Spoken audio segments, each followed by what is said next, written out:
Hello, and welcome to the Holistic Fitness Podcast, where you'll learn how to get your goals without burning out.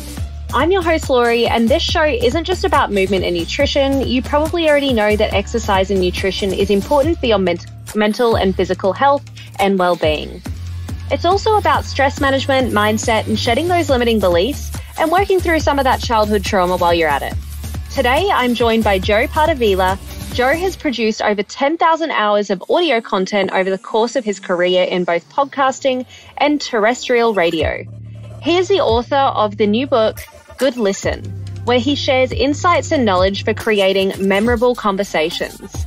Currently, he is the director of podcasts for Forbes Books in Charleston, South Carolina. Joe is really different than most of the guests on the Holistic Fitness Podcast. However, from listening to clients, followers, and guests, clear communication and social health is such an important factor to your overall health and holistic fitness. Seeing as Joe has spent decades literally communicating, I thought that he'd bring a really interesting angle to how you can improve your life and relationships. In this episode, we speak about how curiosity leads to the discovery of any habit, why asking lots of questions is the key to building great relationships, and why listening is the most important skill that anyone can master. We also chat about the importance of self-awareness, and I can't wait to tune in with all of you. How are you going this evening, Joe? I'm excellent, Lori. How are you? I am wonderful. It's been really awesome to chat to you. Being in both in the same state is wonderful because we're on the same time zone. We're vibing. It's a great time. Absolutely. And plus, everyone can tell from your accent that you're from South Carolina. So it's very obvious that you spent a lot of time down here. Yeah, I actually learned how to speak in a half Texan, half Hawaiian accent. So it's surprising that my accent is so South Carolinian now. Oh, spot on. Awesome. You are quite remarkable, and I loved looking into all of your radio experience you've had. You've also written a book on listening, and you speak a lot about, asking great questions and building relationships. And I felt as though that level of self-awareness and also how to build awesome relationships would be helpful for the listeners on the Holistic Fitness Podcast. But I have a really strong belief if anyone gets into one of these fields where we're really looking to help someone, there's always a backstory. Can you tell me the context of your life that I would need to know to understand why you help people in this way today? Yeah, well, so I've been always, as a child, was fascinated by television and interview shows. Like my hero growing up was David Letterman. So whereas most kids were having like posters of football players and baseball stars, I had like a TV talk show host picture on my wall. So I always loved the idea of communicating, talking with celebrities, just having random conversations with folks. And as I got older and I was like, well, how can I make this into a career? I went to a state school in New Jersey, and they had this weird thing. When you walk in and they have a TV studio, at the time, really high tech, state of the art. And then they had a radio station, high tech, state of the art. And I walk into the TV studio and I say, hey, I want to be on TV. And they're like, are you a freshman? I'm like, yeah, freshmen don't go on TV. I'm like, oh, all right. So I walk down the hall to the radio station and I say, hey, can I be on the radio? And they're like, what time do you want to go on? And so that was sort of my low barrier of entry into the world of radio. And from there, I just fell in love with the medium in a way that I thought, wow, I could make a career out of this. And what I ended up doing was I, for some reason, had the wherewithal as a 19-year-old kid to be, hey, let me see if I can get an internship at one of these radio stations in New York and see if I enjoy this as a career or see it as a career. And because I kept seeing the mistake of people waiting for like their senior year or junior year to college to get an internship and see whether it's something that they would like to do. And then I've seen this movie many times where people will go and they'll almost finish school, get this internship and be like, oh my God, why did I go to school for 4 years for this? I don't want to do this as a career. But for some reason, I had the wherewithal to do it.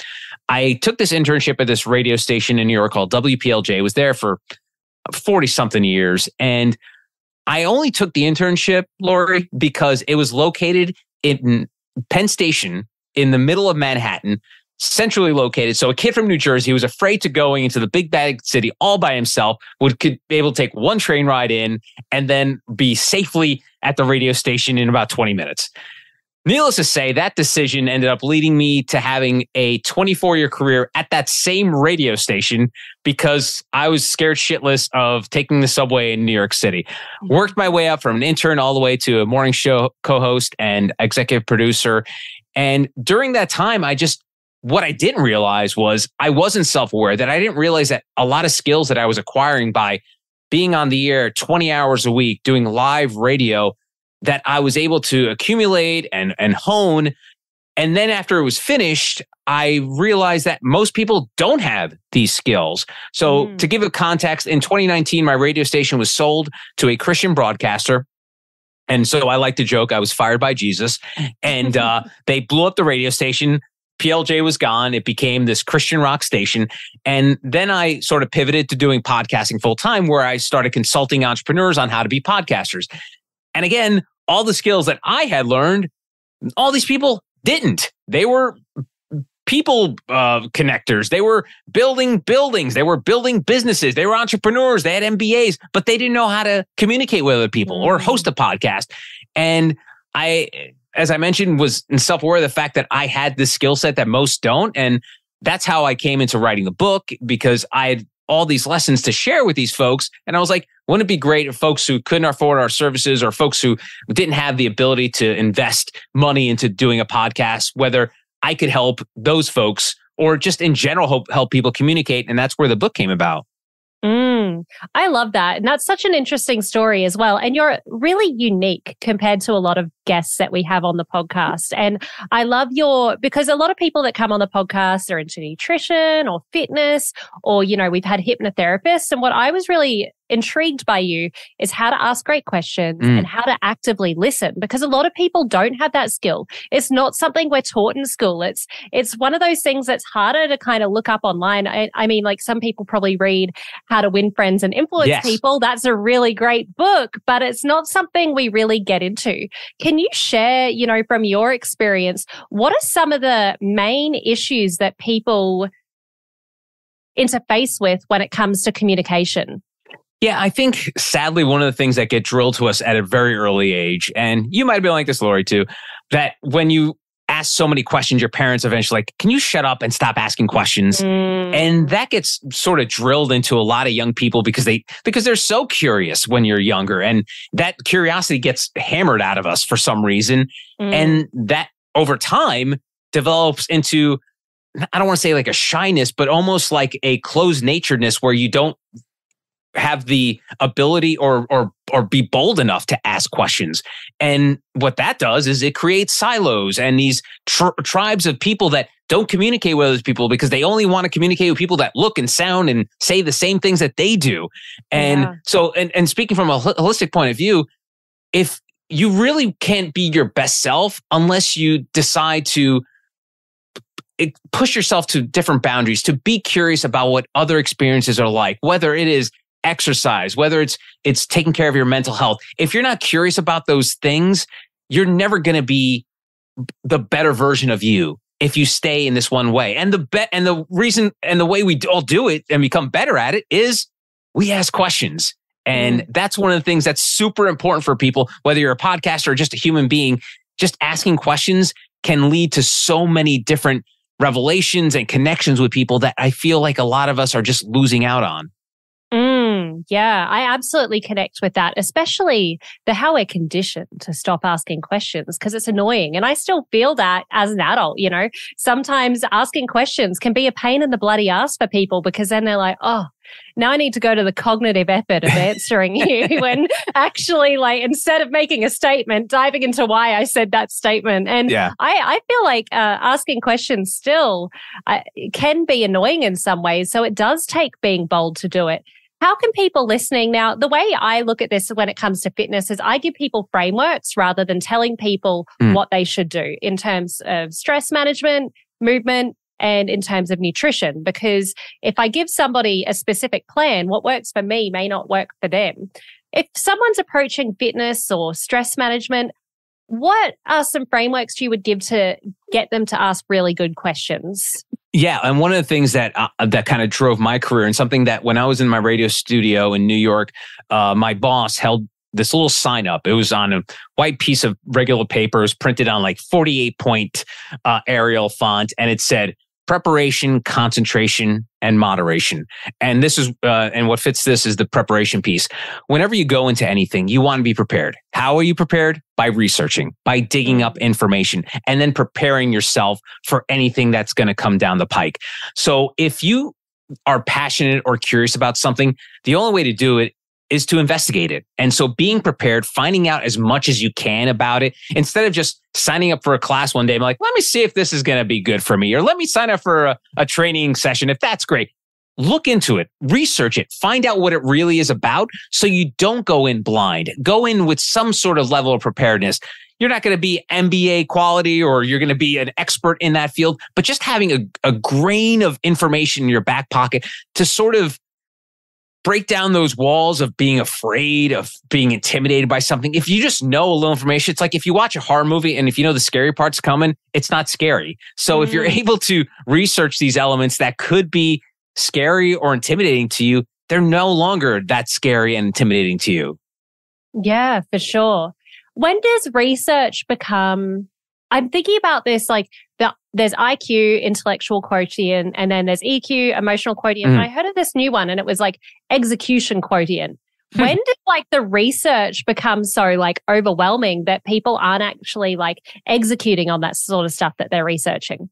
Absolutely. I mean, there is that phrase, analysis by paralysis or paralysis by analysis. I don't know which way it goes. But yes, you can do too much of that, Lori. And I think just over time, you get to what you need to have enough of. Like, I'm sure for this example, for this podcast, Lori, I'm sure you didn't do a 24-hour deep dive on my background or anything like that. You probably picked out a couple stories and you looked up some things I wrote or did, and that was about it. And I think people can take that for anything in life, whether it is just, looking someone up. A lot of people in the, I don't date anymore. I'm happily married, but like, as you know, when you meet someone, you're going to Google them. So why not just Google people for everything? Whether it's, for relationships, whether it's jobs, whether it's trying to find a new activity, you could always find information about people. And I think just having just a little bit, not only will help you, but it actually kind of shows to the person that you're meeting with that like, oh, wow, this person went out of their way to look up the thing I do or what I talk about or what I'm passionate about. I tell people, Google your relatives. Like if you see a relative twice a year at holiday parties and you don't want to really have a conversation with them at that party, Google them, see what they're doing on Facebook. And then all of a sudden you'll be like, hey, I saw that you bought a boat. How's that going? And then all of a sudden you have something to talk about with someone that you really have nothing to talk about. And so you're putting it all on them to tell you their story about buying a boat. I love that. Joe, I think I'm going to have to start Googling my dates. I have never done that. No way. Never. No. Seriously? Maybe after date 3, I'll check out their LinkedIn or their Instagram to see if they are who they say they are. But no, I don't do a Google stalk. That's a pretty common thing, Lori. Very common that people Google. And obviously they'll look up their social medias while they're doing it. But I know it's normal. Thing. Yeah. I just thought that was so funny that was the example that you gave. I'm like, I should Google people now. You should, Lori. Just because I would feel safer if you did going forward, because I don't know what's going on over there in Greenville, South Carolina. So please go ahead and just research people you're going to meet with, especially if they're strangers. Thanks for the hot tip, Joe. Yeah. Something that piqued my curiosity when you were speaking after the first question that I asked you was when you were younger, you didn't have the self-awareness. You didn't have the self-awareness that, you were building these communication skills by speaking for 20 hours on air per week. Can you tell me more about your self-awareness journey?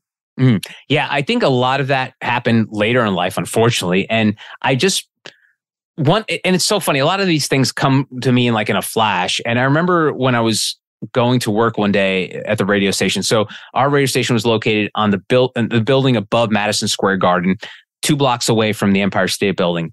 And my hours were incredibly bizarre. I would wake up at 3:00 in the morning. I would be in the city by 5 a.m., pitch black darkness in the wintertime. And I would walk into the station just day after day, doing the same routine, just going to my car, head down, walking to the building, taking the elevator up, getting to work. And then one day, as I was walking across 31st Street, I stopped and I looked up and I said, this is so cool. I'm my full-time job. I'm being paid to work on a radio station in the middle of New York City. Wow. On top of the most famous arena in the history of sports, 2 blocks away from the iconic Empire State Building. And I just soaked it in. I was like, how did I never just look up? Because as you probably know, Lori, if you go into New York, the only people that are looking up are tourists. And I feel like that's something that we should all kind of carry with us, that like tourist mentality of don't be afraid to look up and soak in the sights and just take that moment in. And that's just one brief moment of me just being able to just recognize, I'm like, man, how fortunate I was in that situation. The fact that I worked in this building for over 20 years in a medium that is very volatile and people are being hired and fired at a daily clip. And I just had this longevity. And I just, at one point, just recognized, I'm like, I'm really fortunate. And I think a lot of times we need to do that in all of our lives, whether it's, I'm fortunate in this relationship I'm in, I'm fortunate in this job I am, I'm fortunate in this home I have, I'm fortunate I have family. That is just those little basic steps of self-awareness that I think will help you recognize how lucky and how fortunate you are. I love that. And I love how you mentioned the tourist mentality as well, because my dad lives in New York. And I remember, my brother and I, when I was 12, we were visiting him and we were just looking up at everything. And he's like, oh, only tourists look up, as if it was like you're just a tourist type thing. Yeah. But that sense of gratitude really does build that self-awareness and helps you grow. Can you actually dive into how self-awareness has helped you now that you're older and been able to use that self-awareness for all the things you've achieved since? And a lot of it has to do with the fact that going back to our curiosity and talking about being curious, is we all sort of look at other people the same way. And we see them and be like, oh, okay, look at that person. That person's a jerk. That, why does that person do that? Why does that person say that thing? And what I take from that is, instead of being judgmental of this person, just dial it back a little bit and be like, hey, why does that person do or say those things? And David Foster Wallace gave this amazing commencement speech that I actually mentioned in my book about self-awareness.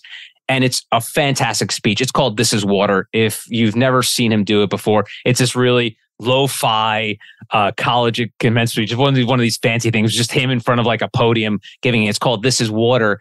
And he talks about how if you're driving down the road and say you're an environmentalist and you're very green and you feel like, people that are driving gas guzzlers are destroying this planet. If you're driving down the road and you see one of these gas guzzlers and they cut you off and you're like, look at this jerk. He doesn't care about the environment, that he probably has to fill the gas tank once a day. He doesn't care about the dolphins. He doesn't care about the monkeys, and all this thing is going to go through your mind. But what if you peel that back a little bit and you think about, well, why does that person drive that truck? Maybe that person drives that truck because they had a really bad accident when they were younger and they feel safer in a large vehicle. Or maybe they're a parent and they're really protective of their children and they feel that it's an added layer of protection for their children in this massive truck. Instead of you going to the place of just darkness and judgmentalness to just do that on an everyday basis. If you stop the next time you do that, just as a practice, the next time you're about to be pissed off at somebody, whether it's someone you know or a complete stranger, ask yourself a question. Why did that person do that? Why did that person say that? Instead of, why did that person say that? It's all in the phrasing, not like, why did that person say that? Instead of, why did that person say that? It's just, it'll make you feel better about yourself because you'll give people grace. And you're hoping that, I'm a big proponent of the golden rule. I finish every podcast by saying, live by the golden rule. And I'm not very religious person, but treat others as you want to be treated. And if you do that, I think the universe works in mysterious ways and it pays it back tenfold, I feel. So if you give people that grace, I think people will then give it back to you. I love that. And that's so powerful as well. And I feel like a lot of our dissatisfaction of life and a lot of our energy is being spent on not giving other people grace and complaining about other people. But I truly believe if we walked our entire lives in other people's shoes, we would be making the same decisions. Yes, when you become an adult, there's a certain level of accountability. Yes, you make your own choices. However, you don't know that person's background. So why are we going at it with such harsh judgment? We don't know if they've had the worst day of their lives. And asking that question and smiling at them may be exactly what they need to not cut you off in traffic again, or whatever their story is for that day. Yeah, I mean, and I think I get caught in that trap every once in a while too. If someone cuts me off on the road, I will sometimes do that, but I'm very now self-aware of it, that once I start into it, I'm like, Joe, shut up. Just stop it. And I think we all kind of have to do that to ourselves. We all have to tell our inner monologue to shut up every once in a while and just listen. And I think that's just, it's an easier way to live, because you're no longer just projecting all of this like kind of animosity and kind of like disgust towards people. If you just give people a break, hopefully one day they'll give you a break. Yeah, definitely. Because some days you do need a break and you're not perfect. And I feel that, especially in the mornings when I'm just trying to get a coffee, I run into someone, they want to talk to me and I'm like, oh, now's not the best time. Yeah. I just want to be in my little cocoon. Yeah. And unfortunately, that's the time when you got to just, as they say, cowboy up and just, just turn that up. When I consult people, I say, when you're doing a podcast or you're doing a presentation, you have to be yourself, but you have to be yourself at an 11. And I'm not sure if you remember the Spinal Tap movie where the guitarist had his own amp and he had it specially made so the amp went to 11 because it was that much louder. And of course, the joke is, well, why not just make 11 the loudest and make that 10? And it was like, no, because this one goes to 11. And I use that analogy for people when it comes to presenting themselves in public, whether it's a podcast or even just in a meeting, is make it sure that it's you, but just cranked up just a little bit, so that you're like the best possible version of yourself at that moment. Of course, you can't live in 11 all day long, but there's certain times a day when, Lori's a little cranky and she's getting coffee and the barista screws up her order. Just crank up the knob to about 11, and then all of a sudden everything's going to be good. So I think it's again, one of those things where you keep those little things in mind, where if you could just focus in on being the best version of yourself at that moment, it's going to be good for you. Absolutely. And it's choosing when to be an 11 as well, because it's okay to be a 7 too. It's absolutely fine to be a 7, but choosing those specific times. I love that. I know something that you do is you help people, obviously with communication. And something that I notice when, especially new fitness clients, they usually have some sort of friction in their relationship, especially when they're developing a new habit. Because when you're in a partnership, you're developing a new habit and they don't want to come with you, there's going to be friction there. Yeah. And communication is always the key to relationships. I'm still single, so obviously I haven't figured it out yet either. I've got a lot of friends, a lot of clients that are single as well, or, they break up. So what would you say are some of the keys to that sort of open communication in those closest relationships? Yeah, I mean, it's one of the things where it's dangerous, but you just have to put your trust in other people. And I know that's how we all get hurt at the end of the day. It's like the people who hurt us are the ones we love the most. So I think you almost have to be prepared for that hurt. It's funny. My wife and I were together for many, many years, had no kids, and we decided to get a puppy last year. And early on, he would get sick and we didn't know why he was getting sick. And it would make me sick to my stomach that he was sick. And I even said to my wife one day, I'm like, man, it sucks to love something. Like it really does. Like you don't think about it, but like as great as love is, and they've written plenty of songs and movies about it, but it's really hard because love can hurt you. And just the idea of like having this being that's with us, that loves us unconditionally and we love it unconditionally back. When you see that person sick, or the dog in this case, pooping all over the house, it just hurts you from the inside.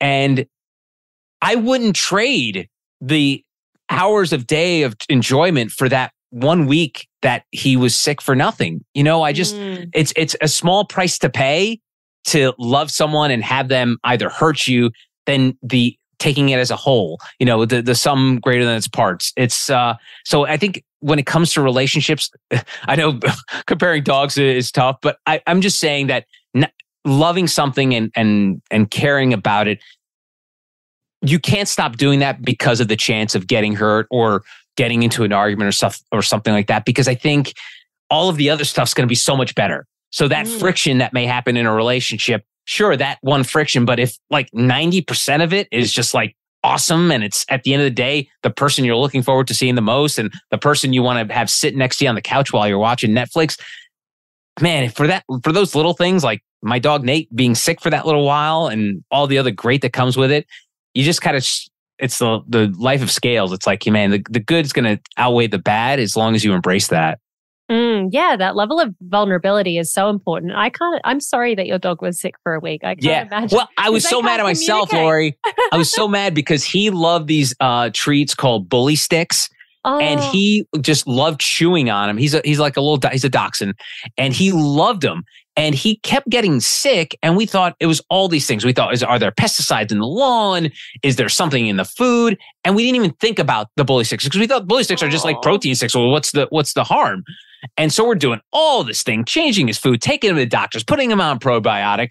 And then the next thing I know, again, one of those like moments of clarity, I'm like, what's the one thing that hasn't changed? Those damn bully sticks. Second we pulled them away, he never got sick again. I mean, he's gotten a little sick, but like never had any issues, digestive issues. And just because I was like, so like just oblivious to it, I'm like, oh, okay, it's just something he chews on. It's fine, whatever. And then of course, if you Google bully sticks, you'll go down this horrible rabbit hole of how they're not very good for dogs and germs and all that stuff. So, yeah, I mean, it's sometimes we just have to pull ourselves away from the moment and just do this sort of like 30,000 foot view in our own lives. And it took me a couple of weeks to figure it out for my dog. But I think we all sort of have to do that every once in a while. Just kind of like pull away. Don't always be living in the close up and zooming in. Just pull that camera back and take a wide view of things. It's so hard to zoom out though when you're in that problem-solving mindset. Oh yeah. It's so easy to have that perspective later, but at the time you're like, oh, what's causing this issue? Something that actually stands out to me about that story is you can't communicate with your dog. You know, you talk about communication all the time and that was friction there. So, you know, you say that asking great questions is the key to really great relationships. What sort of questions should we be asking? Because it's really easy to point the finger or really easy to ask a leading question. So what are your thoughts there? Yeah, I always like to, you know, they always say there's no such thing as dumb questions. And I kind of agree with that. I don't think there's anything as a wrong question, but I think it's just the idea of the right question at the right time.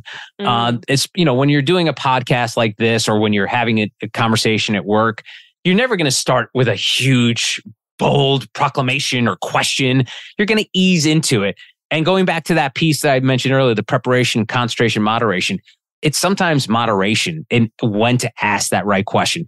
Never ask something that is really deep or could be seen as offensive or something so early on. Like small talk's okay. I'm not a huge fan of small talk, but small talk is the best way to work your way into that big question. And so making sure the other person is comfortable at the moment and then asking that question, it's the right time. And I think a lot of times when you do that, the person will see that maybe if you had asked that question 5 minutes earlier, it might have been offensive or inopportune, but 5 minutes later, it's okay because they see it's coming from a right place. It's not a malicious question. It's coming with a good heart. So that it's I don't think it's always just a right or wrong question. It's when to ask that question. And how does somebody learn that? Because that to me seems very complicated. Like, how do you figure out when's the right time to ask specific questions to deepen your relationships? But probably because I ask really deep questions straight up. Like my second question to people will be like, hey, tell me about your childhood trauma. Oh, wow. Well, maybe not exactly like that. Yeah, I was going to say, no wonder you're single. Not that I'm being judgmental here. No, I'm kidding. No, I'm joking. I will say, I think when it comes to that, Lori, I think at that point, it's all about like turning up your empathy radar. You know, the word empathy was overused during the pandemic. You had people, I always felt like it was like the word of the pandemic outside of mask. Like, you know, you have to be an empathetic leader, empathetic person. But in this case, being an empathetic human being really does help you with all those things. Just being the idea of just being open to other people and what they may say or how they may react to things and how they're feeling at the moment. If you can just keep that in the back of your mind of just being being empathetic and just being open to other folks, that will then help you become a better listener, better communicator, asking the right questions at the right time. And that's important. I think we all have to be empathetic. I think we all have to be more empathetic. Even people that are empathetic, sometimes they're not empathetic all the time, and they've got to pick and choose when they can do that. But if we can do that, especially for the people that are important to our lives, whether it is that partner, whether it's a family member, whether it's a partner at work, it's just always being empathetic and giving them that opportunity to just either just let it all out or vent or something like that. As long as you could be that person, and as long as it's not in a toxic way where it's going to affect you deep down. I'm not talking about that. I'm talking about the day-to-day grind that we all experience. If we can be empathetic to other people, I think that'll really enforce the relationship you have with others. For sure. Yeah, that level of empathy is really important, and picking up on those micro behaviors to see who's open to it. But, you know, as you said, that sort of stuff, it takes time to build. It takes, you know, the 20 years of you interacting with humans to be able to build and then distill into how you help others today. Absolutely. And with my wife, for example, like there's some days I'm like, what's wrong? Like just looking at her. But then there'll be some days where I just don't notice it. But I would say 9 out of 10, I'll be like, okay, what's the matter? What's on your mind? And that's just being attuned. You know, maybe those times where I'm missing out, I'm not tuned in, but just staying tuned in at the moment to the person that you care about. That's how you pick up on those cues. Hey, Holistic Fitness fam, a quick message from one of our sponsors, Ned. As you all know, I recommend good nutrition, movement, and stress management practices before supplementing, so you know what type of supplementation that your body actually needs. For me, I supplement with very few products, but Ned is one of them. I'm a type A, high-energy, ambitious business girly with massive goals. And sometimes I honestly just need to chill out and relax a bit. I've found that both Ned's de-stress and sleep blends fit in with my busy lifestyle and ambitious goals, but I was honestly not a big fan of CBD products before trying Ned, mostly because of the culture surrounding weed. I just didn't want something that was going to alter my state of mind so that I became much less of a goal-getter or less ambitious. That was until I learned about full spectrum hemp and their benefits. Ned blends are chock full of premium CBD and a full spectrum hemp of active cannabinoids. Ned's full spectrum hemp oil nourishes the body's endocannabinoid system to offer functional support for stress, sleep, inflammation, and balance. These products are science-backed, nature-based solutions that offer an alternative to prescription and over-the-counter drugs. All of Ned's full spectrum hemp oil is extracted from USDA certified organic hemp plants grown by an independent farmer named Jonathan in Colorado. I'm obviously a big fan, but don't take just my word for it. Ned CBD products have over 2,000 5-star reviews, and they work with incredible partners in the medical field like Dr. Caroline Leaf, Dr. Christian Gonzalez, and Dr. Will Cole. Ned is providing Holistic Fitness podcast listeners a very special discount. If you'd like to give Ned a try, listeners get 15% off Ned products with the code LORILEE, LORILEE. Thanks, Ned, for sponsoring the show and offering a natural remedy to bring balance to so many people's well-being. Something else you speak about a lot and, you know, is in your all throughout your book as well, is listening. So as much as, you know, we're asking questions and doing the talking, we also need to be really great listeners. And I don't think that's something that's taught. I don't think that's something we necessarily know how to do. How do you help people listen better? Yeah, I mean, I think for people, the easiest way to explain it is you've got to maintain that level of curiosity that we talked about, because if you're not curious, you're not going to listen. The way I see it is, if you're passively watching something on television, if it's something boring, you're going to check out. You're going to go on your phone. You're just going to like sit there and just let drone it about. And the same goes in real life. If you're not curious about an interaction with another person, you're just going to tune out. You're not going to listen. And a lot of times we're just so busy in our own heads that we just like, okay, well, let me just, you just want to end this conversation before anything comes of it. So if you can maintain that curiosity, that will drive you being a better listener. That will make you an empathetic person. That'll make you more engaging for others. So to be yourself and to be engaged, That's how you're able to be a better listener. And I know it's not easy. And you talk about it's not something they teach in school. It's not something you could just learn from reading my book. I mean, it might help. But I will say it's just one of those things where you just have to try your best. And there are a lot of times where I'm mad at myself, where I'll meet a new neighbor and I'll just be completely spaced out. And then afterwards I'll be like, I can't remember that person's name. Who was that person? Oh, it was the person with the red shirt. So it happens to us. And the one thing is you just have to avoid those kind of moments when it matters. So when it's that conversation with your spouse, with your partner, with your boss, with your mother, your father, those are the moments when you just have to really lock in and be super connected. And then when you want to get to know someone, locked in, super connected. But there's going to be those times a day. I'm sure, Lori, when those cranky mornings when you're getting that coffee, you just don't want to have a conversation. You're not listening to what anyone's saying. You're just like, give me my Java and I'm done. I'm done with you.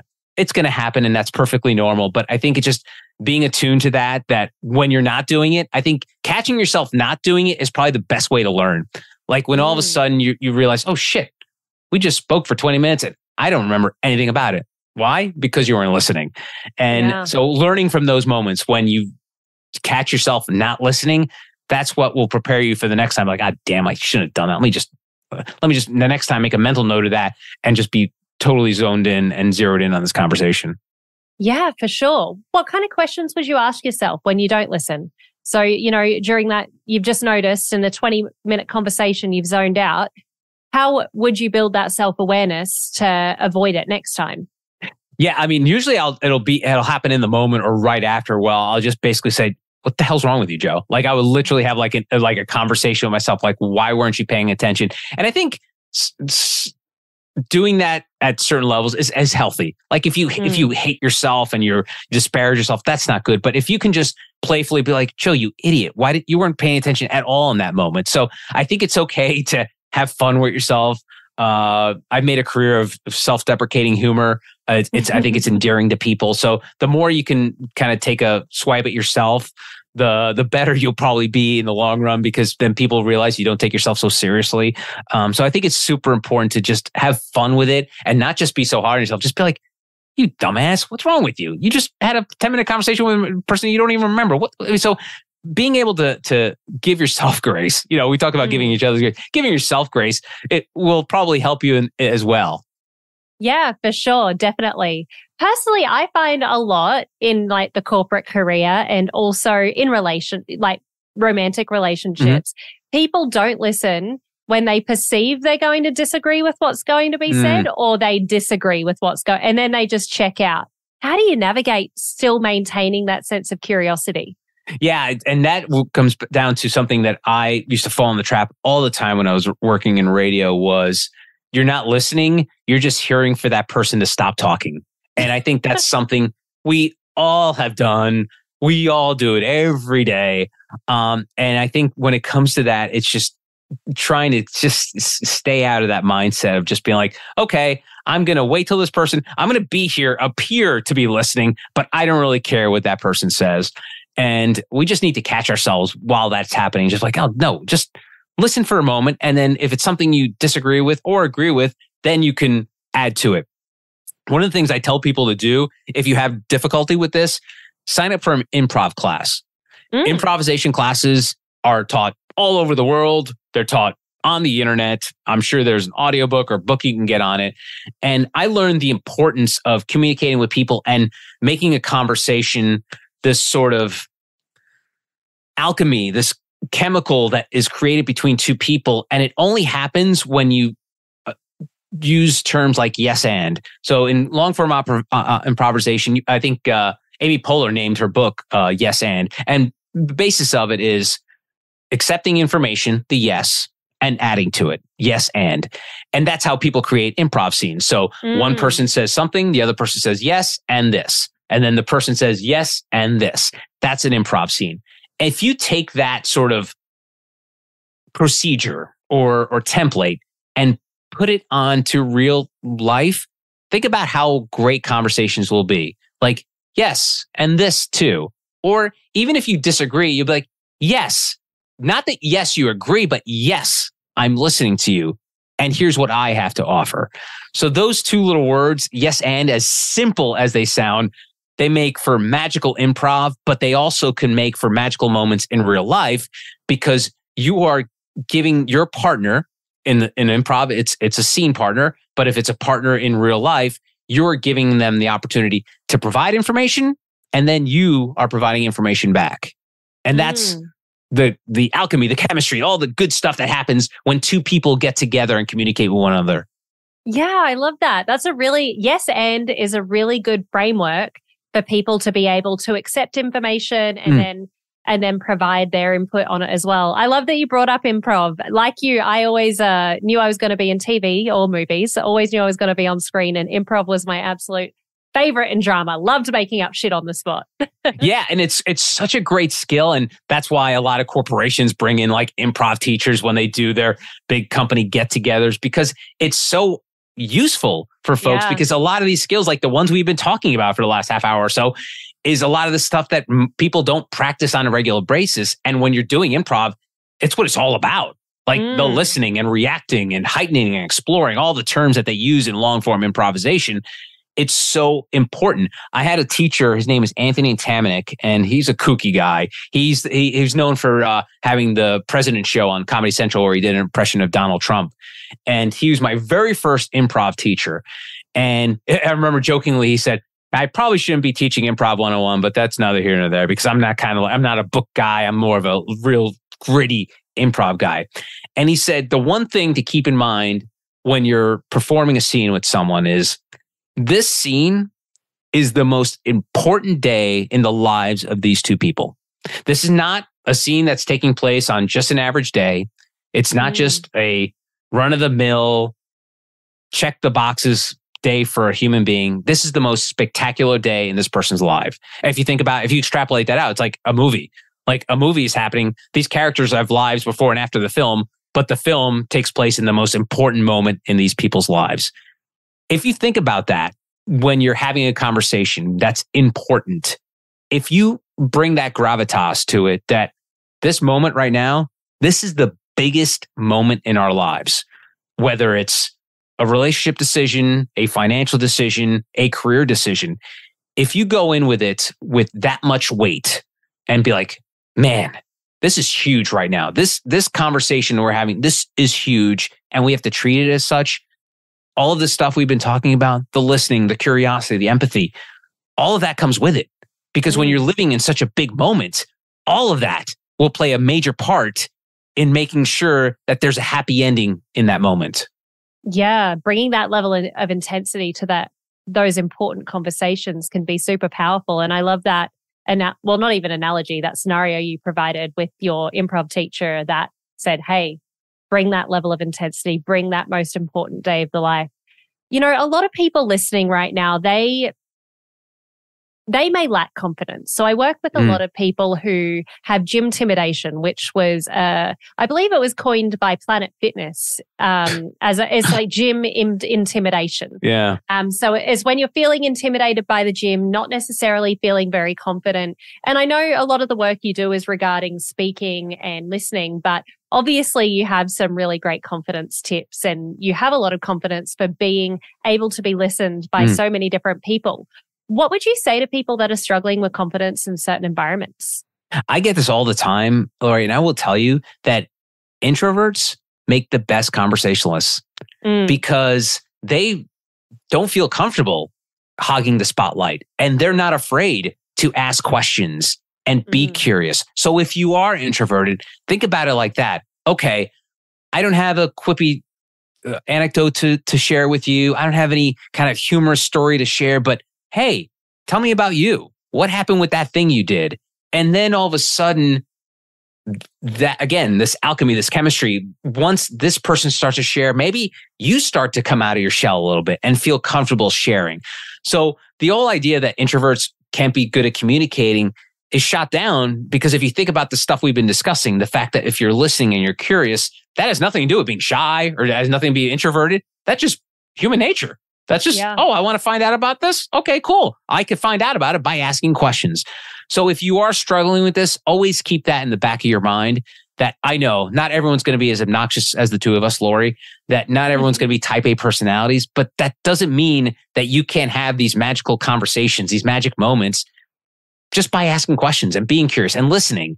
If you're introverted and don't listen, I don't know how much I could tell you, but if you are introverted and shy and you're a curious person and you want to listen, you'll be able to communicate with people and make connections with them. Absolutely. I mean, as an extrovert, like I've done the Myers-Briggs thing and I'm like 92% extroverted. Like I gain energy from being around humans. Like I can do an ad hoc presentation like that. But what I've had to learn is how to let other people shine. Because the problem with that too is you don't ask questions because you always have the answer. Or you do, but you also want to share your opinion. Yeah. I mean, it is a delicate balance for the two super type A's. And I think at that point, if just like the introverts, is as long as you hone it and be like, okay, I can't change me being a loudmouth, but I can be a loudmouth and still listen.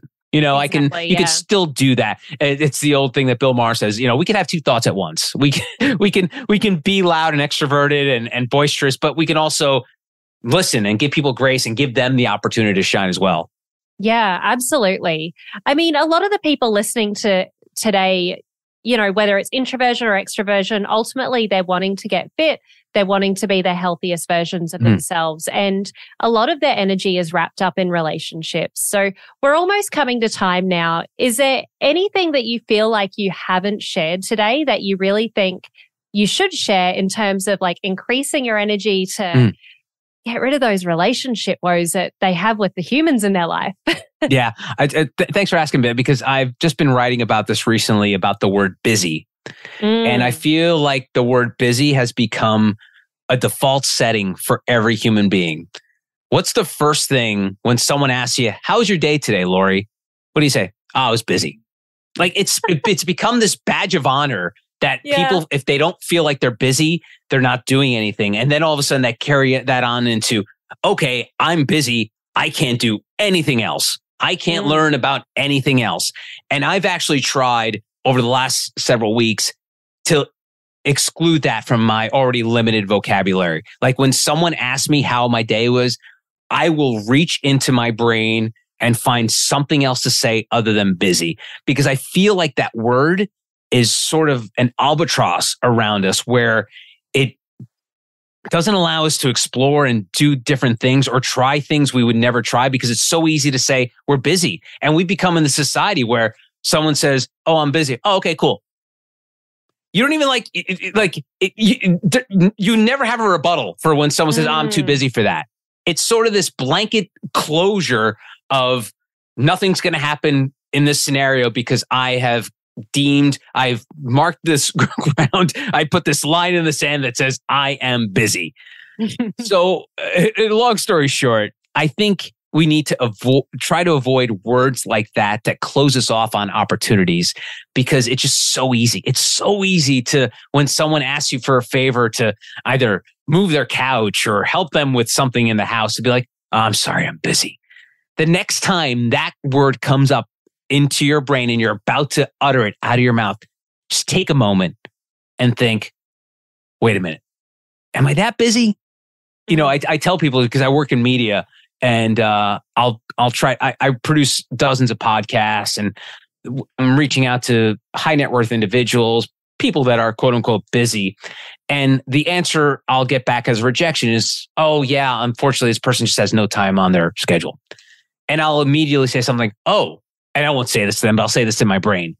But if I was from Vanity Fair and I went to do like a 2-week expose with you, or if I was Joe Rogan and I wanted to invite you on to talk for 3 hours to my 11 million listeners, would you say you're too busy?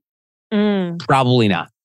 So the next time you're busy, think about why you're saying that, because it could be bullshit. It could just be like, you don't want to do that thing. So wouldn't it be better just be honest and be like, hey, listen, that's just, I don't feel like that's a fit for me. I don't feel comfortable doing that, instead of the I'm too busy, because it's really just not going to give you the opportunity to just try new things. So if you want a takeaway from this guy blathering about, try to be a better listener, try to be a better human being. But the next time someone asks you to do something, try to avoid the 4-letter word busy. Yeah, that is such a great takeaway, Joe, because you're giving away your power every time that you say that you're busy. It's not, I'm too busy for that workout. It's, I'm choosing to prioritize taking my sick dog to the vet because I don't know what's hurting him right now instead of doing a workout. Yeah. It's not, I'm too busy for making this meal. It's, I chose to prioritize working 2 hours later instead of cooking my meal. And I'm sure you get this all the time in the exercise world. Like, what is the number one excuse that people say they don't exercise? Time and money. Those are the two. Yeah. And so if you're able to manage your time better, the money thing, you could exercise for free. I mean, go out and take a run. Yeah. You know what I mean? So throw that out of the equation. Just the ability to manage your time and give yourself the opportunity to do something with your body to make yourself better, whether it's physical, whether it's meditation. I've been trying to, for 2023, just try to introduce more meditation in my everyday. And there are some days I'm like, God damn it, I'm too busy. And then I catch myself like, no, you're not. You just have to manage your time better. So if you can manage your time better, then you won't be so GD busy all the time. And you'll be able to do things that are great, not just for you to be but holistically, when you feel better, the people around you start to feel better. And it's this chain reaction that happens just because you just were able to bend your schedule just a little bit to allow yourself to do this one activity that would be beneficial for you for the rest of your life. Yeah, absolutely. I love that. I've really enjoyed our conversation today. We do have a closing question on this podcast. Ooh. Yeah. And that is, if you were sitting here with your 20-year-old self, what one sentence of advice would you give him? Wow, that is deep. I feel like we're Deepak Chopra here. Did I not ask you enough questions, enough small talk first? Yeah. You warmed me up pretty good, Lori. I would say, don't be afraid. I think I was fortunate, but also unfortunate that I was locked into a career that was very time consuming and wild hours. And I was always afraid to make a bold move or try something new because of my life and my lifestyle and my career. So I would probably tell myself, like, don't be afraid of trying different things. Like, I didn't try doing sketch and improv till I was almost like 40. And so I wish, looking back at it, I was like, my God, I should have done that in my 20s. I'd probably be better at it. I wouldn't be such a shitty improviser. But I would think that if I wasn't afraid to try things early on, I think, who knows? I mean, the old thing about regrets, some people say, oh, I don't have any regrets. I'm like, we all have regrets. I think it's bullshit when we don't.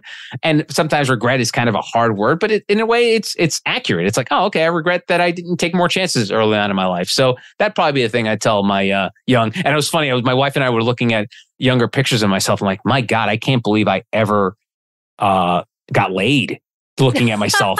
I was like, holy crap. Not that I'm like anything to write home about today, but man, I feel like I've aged gracefully and look better than I did in my 20s. So thanks to that, That is always a funny thing. I look at the very younger crowd today and I'm like, I can't believe I found 20-year-old dudes attractive when I was 20 years old. Yeah, that is really great advice. And I know Gary Vee, love him or hate him, he does talk about that, but when you're in your 20s, and I don't think that, a lot of my podcast listeners are, I think the main demographic is 25 to 34. 4-year-olds listening to this, and in your 20s and 30s, he says, try as many things as you can until you figure out that thing that lights you up. Just keep on trying and failing. And I think that boldness, and it comes back to what you said at the start of the podcast. People are afraid to ask questions because it's conditioned out of them.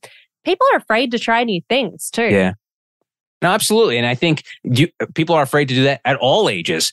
Yeah. So if you have the ability when you're younger and you probably live with your parents, or you probably don't have a career that's so time consuming, like take those chances, take those swings early on when the repercussions or the negativity that could come from it would be very minor. It's like, okay, cool. I'll just try something else tomorrow. Yeah, exactly. I'm sure so many people have just enjoyed and are curious about your work. Tell everyone where they can find you on social media and where we can buy your book. Yeah, well, I think the word is, I'm very Googleable. So if you Google Joe Pardavila, you will see my Twitter, LinkedIn, and Instagram profiles. I'm at Joe Pardavila. And I post a lot of articles on LinkedIn, just random thoughts that I have. Twitter and Instagram, usually just pictures of my dog. But yeah, I just feel free to reach out if you have any questions for me. Drop a DM question or anything like that. And my book, Good Listen, available wherever books are sold. Amazon, Barnes & Noble, Target. Just go type in Good Listen and it'll come up. Wonderful. Well, I've really enjoyed our conversation today, and I'm sure everyone listening will have learned so many things that they can bring into their relationships and therefore gain more energy. For everyone listening at home or in the car or wherever you are today, eat well, move well, breathe well, and until next time, keep shining.